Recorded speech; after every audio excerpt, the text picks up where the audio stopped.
মামা মামা, এই দেখ আমি একটা রুমাল দিয়ে কি সুন্দর কিউট একটা পুতুল বানিয়েছি।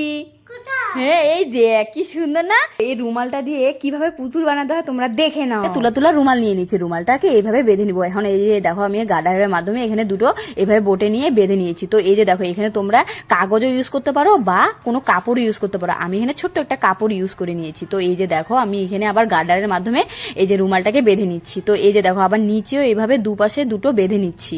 তাও এই যে দেখো দুটো গার্ডার, মোটমাট আমার 8টা গার্ডার লেগেছে। তো তোমরা ভালো করে দেখে নাও গাছ কিভাবে বানিয়েছি, তোমরাও পারবে।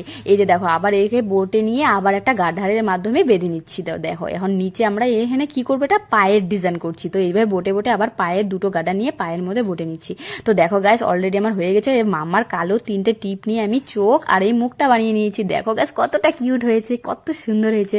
তো আমার মামা তো দেখে খুবই খুশি। এই দেখো আমার মামা তো এটাকে ছাড়ছেই না, বলে কি মা এত সুন্দর। এটাকে এখন নিয়ে মামা চুমা টুমা দিয়ে একদম সেই